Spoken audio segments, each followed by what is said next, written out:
అలాగే మీరందరూ గమనిస్తే ఆల్మోస్ట్ సంవత్సరానికి 150-200 సినిమాలు రిలీజ్ అయితే పట్టుమని 10 సినిమాలు కూడా ఆడట్లేదు సినిమా ఇండస్ట్రీలో.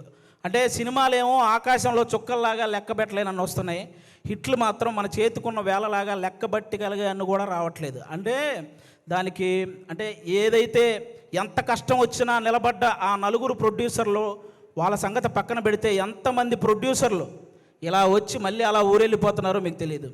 అంటే కొన్ని 100 కోట్ల నష్టం అవి భరించలేక మళ్ళీ తెచ్చుకున్న పరువును కాపాడు కోసం ఆ ఇస్త్రీ చొక్కాలు వేసుకొని ఈఎంఐలు కడుతూ ఉన్న ప్రొడ్యూసర్లు ఇంకా చాలామంది ఉన్నారు. అంటే దేనికంటే ఇదంతా ప్రతి ఒక్కరు ఏదో ఒక సలహా ఇచ్చేయడమే. మలయాళంలో మంజుమాల బాయ్స్ అని ఒక సినిమా చూసి అలాంటి సినిమా మన వాళ్ళు ఎందుకంటే తీరండి అని. పోనీ అలాంటి సినిమా మన వాళ్ళు తీస్తే అందులో ఐటమ్ సాంగ్ పెట్టలేదని ఏడుస్తారు. పోనీ ఏదో ఫ్రెష్ కంటెంట్ ఉండాలి కదండి, ఫ్రెష్ కంటెంట్ కావాలి కదండి.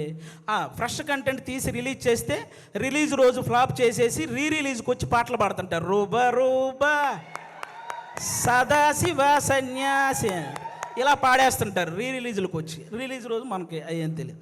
అలా అంటే ఆ విధంగా ఎవరికి వాళ్ళు సలహాలు ఇచ్చేసి ఆ సినిమాని ఏదో రూపంలో చంపేస్తూ వస్తున్నారు. దానివల్ల ఎక్కువ నష్టం ప్రొడ్యూసర్లకే జరుగుతుంది. వీటన్నిటికంటే ఏదైతే కొన్ని సంవత్సరాల నుంచి మన తెలుగు సినిమాకి బొమ్మ చూపించిన ఐబొమ్మ అనేది ఒకటి ఉందో ఆ దరిద్రం ఇప్పటితో అయితే పోయింది. కానీ దానికంటే పెద్ద దరిద్రం ఏముందంటే సోషల్ మీడియాలో వచ్చే నెగిటివిటీ.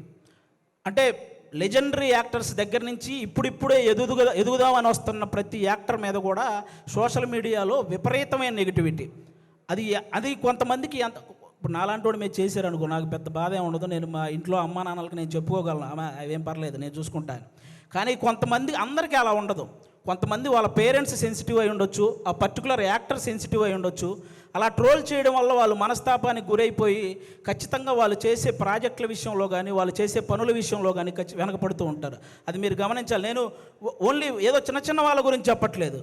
మన తెలుగు సినిమాని ఆల్మోస్ట్ మన దేశాన్ని తలెత్తుకునేలా చేసిన రాజమౌళి గారు లాంటి వాళ్ళే ఒక పోస్టర్ వదిలితే దాని మీద ట్రోల్ చేసి ఆయన్ను కూడా తలదించుకునేలా చేస్తున్నాం. అరే ఒక అనుకున్న ఈవెంట్లో అనుకున్న టైం ప్రకారం ఒక గ్లిమ్స్ ప్లే అవ్వలేదని ఎమోషనల్ అయ్యాడు. అంటే ఆయనకు ఆ సినిమా పట్ల ఉన్న హార్డ్ వర్క్ గురించి, ఆయనకు ఆ సినిమా పట్ల ఉన్న డెడికేషన్ గురించి మనం హ్యాట్స్ ఆఫ్ చెప్పాల్సింది పోయి అందులో కూడా ఏవో కారణాలు వెతుక్కొని ఎలాగోలాగ ట్రోల్ చేయాలి. అక్కడ తప్పు జరగలేదు అసలు. ఆయన బేసిక్గా నాకు రామాయణం మహాభారతం అంటే చాలా ఇష్టం అని చెప్పిన వ్యక్తి. అలాంటి వ్యక్తి ఎవరైనా రాముడి గురించి నాకు తీసే అవకాశం వచ్చిందని చెప్పిన వ్యక్తి. ఆయన ఆ రోజు హనుమంతుడి మీద అలిగాడే కానీ అవమానించలేదు. ఇది ఒక్కటి అందరూ గుర్తుపెట్టుకోవాలని నేను మనస్ఫూర్తిగా కోరుకుంటాను. ఒకరు కాదు, సినిమా కోసం ఎన్టీఆర్ గారు సన్నబడితే ఆయన మీద ట్రోలింగ్, మన బాలకృష్ణ గారు మాట్లాడితే ట్రోలింగ్, అల్లు అర్జున్ గారు నవ్వితే ట్రోలింగ్, సాయి ధర్మతేజ్ గారు యాక్సిడెంట్ అయ్యి ఆయనకు మాట్లాడడానికి ఇబ్బందిగా ఉంటే దాని మీద కూడా ట్రోలింగ్. అరే మనం బయట దేశాలకు వెళ్తే జస్ట్ మనం బాహుబలి అంటే కానీ మీరు ఇండియనా అనే పరిస్థితి ఉండదు. అలాంటి ప్రభాస్ గారి లుక్స్ మీద ట్రోలింగ్, రామ్ చరణ్ గారి చికిరి చికిరి అనే సాంగ్ పక్క దేశాల వాళ్ళు కూడా రీల్ చేస్తున్నారు. అలాంటి ఆ స్టెప్పుల మీద ఇక్కడ ట్రోలింగ్. ఒకరు కాదు, విజయ్ దేవరకొండ గారి మీద మన ఇండస్ట్రీ వాళ్ళే ట్రోలింగ్. అంటే ఒక వ్యక్తి ఇంకా అంతకు మించి ట్రోలింగ్ అంత మానసికంగా ఒక వ్యక్తిని కుంగవేయాల్సిన పనే ఉంది. ఇప్పుడు బాహుబలి, RRR, పుష్ప ఎలాగో ఒక వర్గానికి అర్జున్ రెడ్డి లాంటి సినిమా కూడా అలాగే.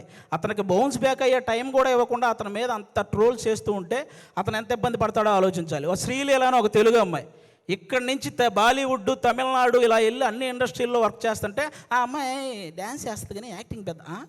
ఇప్పుడు భగవంత్ కేసరి అనే సినిమా నేషనల్ అవార్డు దృష్టికి వెళ్ళిందంటే బాలకృష్ణ గారి పర్ఫార్మెన్సు, అలాగే అనిల్ రావుపూడి గారి కథతో పాటు శ్రీలీల గారి పర్ఫార్మెన్స్ కూడా వన్ ఆఫ్ ద రీజన్ కదా. అలాంటి అమ్మాయిని అంత బ్లేమ్ చేయడం ఏంటి? ఒకటిగా మెగాస్టార్ చిరంజీవి గారి మీద డీప్ ఫేక్ AI వీడియోలు చేశారబ్బా. ఇంతకంటే దరిద్రం ఏమైనా ఉంటుందా? నాకు తెలిసి ఆయన రికార్డులు కొట్టిన పోస్టర్లు గోడల మీద పడేటప్పుడు ఆ ట్రోలింగ్ చేసినోడు వాళ్ళ అమ్మ కడుపులో కూడా పడి ఉండడు. అలాంటి వ్యక్తులు వాళ్ళు. ఆయన 3 దశాబ్దాలు 1వ నంబర్ పొజిషన్లో ఉన్నప్పుడు వీడికి అసలు ఒకటంటే ఇలా ఉంటుందని కూడా తెలియదు. మన తుఫాన్ వచ్చిన ఆయన సినిమాల కోసం మనం పరిగెత్తుకుంటూ వెళ్తున్నప్పుడు వాడికి నడవటం కూడా వచ్చి ఉండదు. అలాంటి వాడు వచ్చి మెగాస్టార్ చిరంజీవి గారి మీద ట్రోల్స్. అరే మెగాస్టార్ చిరంజీవి గారు ఒక స్టేట్కో ఒక క్యాస్ట్కో సంబంధించిన వ్యక్తి కాదు, ఒక దేశం గర్వించదగ్గ వ్యక్తి మెగాస్టార్ చిరంజీవి గారు. అలాంటి వ్యక్తి మీద ట్రోలింగ్. ఈ ట్రోలింగ్ ఎందుకు, వీటి వల్ల సినిమా ఎందుకు చనిపోతుంది అంటున్నానంటే నేను హీరోల మీద ట్రోలింగ్ చేయడం వల్ల, ఇంతమంది స్టార్ హీరోల మీద ట్రోలింగ్ చేయడం వల్ల రేపొద్దున తెర మీద వాళ్ళు హీరోయిజం చూపించినా అది చాలా కామెడీగా అయిపోతుంది నార్మల్ జనాలకు చూసే వాళ్ళకి. అందుకే ఆ హీరోయిజం ఫెయిల్ అవుతుంది కాబట్టి సినిమాలు ఫెయిల్ అవుతున్నాయి. అరే 100 కోట్లు ఖర్చు పెడుతున్న ప్రొడ్యూసర్లు ఒక పక్క ఒక సినిమా హిట్ అయితే ఇంటికెళ్ళి మా అమ్మ నాన్నకి చెప్పుకుంటామని వెయిట్ చేస్తున్న డైరెక్టర్లు, ఒక సక్సెస్ వస్తే కానీ ఇంకో సినిమాలో మళ్ళీ కంటిన్యూ చేయరు అని ఆశపడే టెక్నీషియన్స్, అరే ఫ్యామిలీస్ని వదిలేసి అభిమానుల కోసం హిట్ ఇవ్వాలని చెప్పి కష్టపడుతున్న హీరోలు, ఒక సినిమా హిట్ అయితేనే జీతం పెరుగుతుందనే ఆశించే సినిమా కార్మికులు, ఇంతమంది కష్టాన్ని ఒక చిన్న నెగిటివిటీ ట్రోలింగ్తో మీరు కంప్లీట్గా దాన్ని చంపేస్తున్నారు. ఒక్కరు కాదండి, అసలు ట్రోలింగ్ అంటే ఇప్పుడు మీరు బ్రహ్మానందం గారి రియాక్షన్స్తో మీరు ట్రోల్ చేస్తారు, అవి మేము కూడా నవ్వుకుంటాం, అందరూ నవ్వుకుంటారు. కానీ ట్రోలింగ్ అనేది నవ్వుకునేలా ఉండాలి కానీ నవ్వుల పాలు చేసేలా ఉండకూడదని ఒకసారి ఆ చేసే వాళ్ళకి నేను మనస్ఫూర్తిగా కోరుకుంటున్నాను. అలా ఇంకెప్పుడూ కూడా ఇంతమంది లెజెండ్స్ ఎంతో సాధించి ఇక్కడ వరకు వచ్చారు, వాళ్ళని అంత ఈజీగా నెగిటివ్ చేసే ప్రయత్నం చేయకండి అని వన్స్ అగైన్ నేను మనస్ఫూర్తిగా కోరుకుంటున్నాను. అలాగే ఇప్పుడు వాళ్ళకి చెప్పేశాను కాబట్టి చాలు. అలాగే కొంతమంది ఇంకా రివ్యూవర్స్ ఉన్నారు, వాళ్ళకు కూడా కొంచెం చూసుకొని చెయ్యాలని వాళ్ళకి మనస్ఫూర్తిగా కోరుకుంటున్నాను. చాలామంది మంచి రివ్యూవర్స్ ఉన్నారు, సినిమా గురించి చాలా బాగా చెప్తారు, సినిమా గురించి బాగా చెప్పి ఈ సినిమా నచ్చితే మంచి హైప్ ఇస్తారు, నచ్చకపోతే ఇందులో ఈ నచ్చిన విషయాల కోసం మీరు వెళ్ళొచ్చు అని చెప్తారు. అలా చెప్తే చాలా బాగుంటుంది. అంతేగాని సినిమా మీద వెటకారం చేస్తూ రివ్యూలు ఇస్తుంటారు. వాళ్ళకి అర్థం కాని విషయం ఏంటంటే ప్రొడ్యూసర్లు ఎంత నష్టపోతున్నారో ఒకసారి ఆలోచించాలని మనస్ఫూర్తిగా కోరుకుంటున్నాను. ఇక మా ప్రేమంటే సినిమాలో ముఖ్యంగా మా ప్రియదర్శి బ్రదర్ ఇందాక నాగ చైతన్య గారు చెప్పినట్టే వర్స్టైల్ యాక్టర్, అసలు మామూలుగా కాదు. అతను ఏ సినిమా పట్టుకుంటే ఆ సినిమా లక్కీ అన్నట్టు మారిపోయింది. బలగం చూసినప్పుడు కానీ, అతను కోర్టు సినిమా చూసినప్పుడు కానీ, మల్లేశం చూసినప్పుడు కానీ, సారంగపాణి జాతకం సినిమా చూసినప్పుడు కానీ అతని పర్ఫార్మెన్స్ ఎప్పటికప్పుడు వేరియేషన్స్ చూయించుకుంటూ వస్తూ, అంటే చాలామంది ప్రొడ్యూసర్లకి ప్రియదర్శి లాంటి వాడితో సినిమా తీస్తే మనం తక్కువ బడ్జెట్ పెట్టుకోవచ్చు, ఎక్కువ లాభాలు పొందొచ్చు అనే ఫీలింగ్ అతని మీద ఉంది.